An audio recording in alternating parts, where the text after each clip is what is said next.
Everyone thinks a fingerprint scanner reads a picture of your finger. But a flat, perfect photo of your own print fails to open your phone. 3 layers are checking for something a photo simply doesn't have. That sensor is a gate. Behind it sit your banking apps, your messages, every photo you've ever taken. If a simple printout of a ridge pattern could swing that gate open, the whole lock would be pure theater. A prop, not a defense. So the real question isn't what your fingerprint looks like. It's why the sensor trusts a living finger over a flawless image. Answer that, and you understand exactly why the picture never gets in. It's a puzzle worth taking apart piece by piece. Start with layer 1, the capture sensor. Here's the first surprise. The most common phone sensor never takes a photograph at all.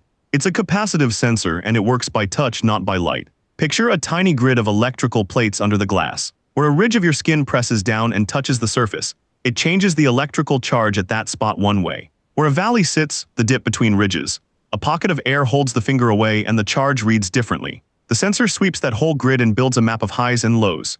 Ridge, valley, ridge, valley. It's feeling the terrain, not seeing it. Other phones use different physics. An optical sensor genuinely photographs the print with light bouncing off your skin. And the ultrasonic sensor, found in some Android flagships, sends a pulse of sound into your fingertip and times the echo, mapping the actual 3-dimensional depth of every ridge and valley. Sound goes in and the bounce back draws the shape. So one finger, 3 completely different ways to read it: electricity, light, or sound. 3 sensors, 3 kinds of physics, 1 job. But here's the point that matters for our photo. None of these is snapping a pretty picture your eye would recognize. Each one is measuring a physical property of a real fingertip pressed against a real surface. A change in charge, a pattern of reflected light, an echo with depth. That's the raw material. The sensor has just turned your finger into a bundle of measurements. But a map of ridges and valleys is a huge, messy thing. So what does the phone actually keep from it? Now layer 2, feature extraction. And this is where a myth dies. Your phone never stores a full image of your fingerprint. It never even compares one. Instead, it hunts for landmarks. Look closely at any fingerprint, and you'll see the ridges do 2 interesting things. Sometimes a ridge just stops dead, a ridge ending. Sometimes a single ridge splits into 2, like a fork in a road. That split is called a bifurcation.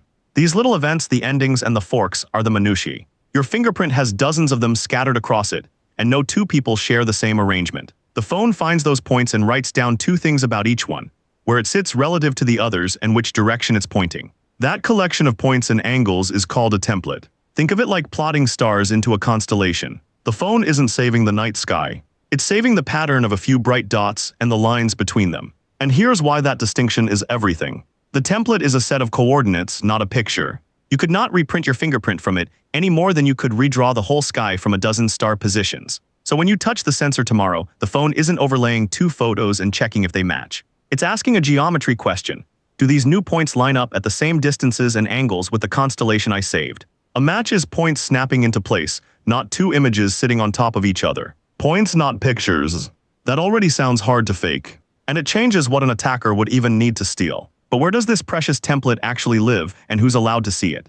Here's where it gets locked down. Layer 3 is about where that template lives and how the match happens. That constellation of points isn't sitting in your regular phone storage where any app could reach it. It's scrambled, encrypted, and sealed inside a separate walled-off chip. On iPhones, that vault is the secure enclave. On many Android phones, it's a trusted execution environment. Either way, your fingerprint template goes in and never comes back out. And the comparison you make every time you touch the sensor, it happens entirely inside that sealed chip. Your new scan gets passed in, the chip checks it against the saved constellation, and the only thing the rest of the phone ever hears back is a single word: yes or no. Match or no match. That's it.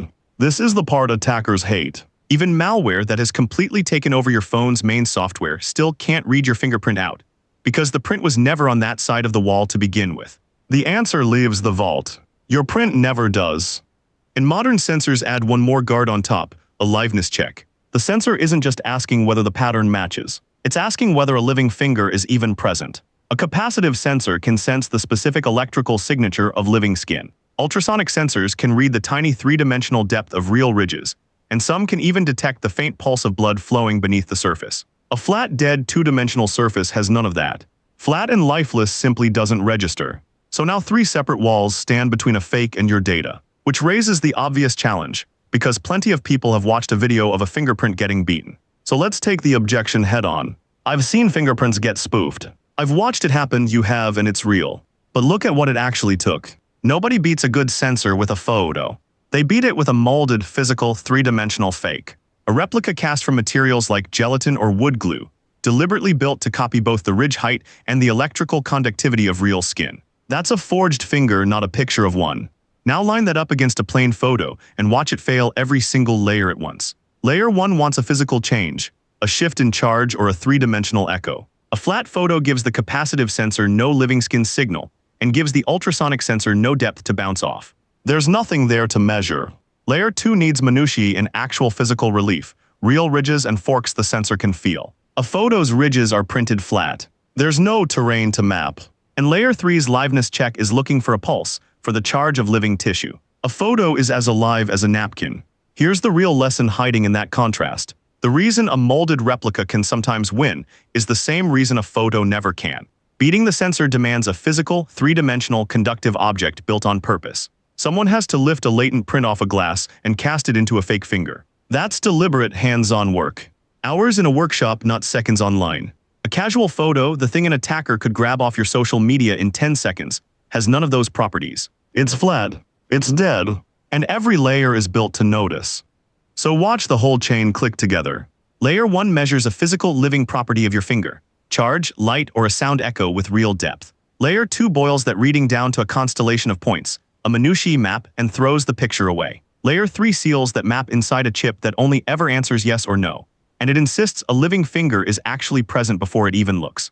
3 layers, and each one independently demands proof of something physical and real. Each one has to say yes on its own. Break time equals 0, 6 is slash, now bring back that flawless photo. It has the pattern. The ridges are all there, perfectly drawn. But it has none of the realness.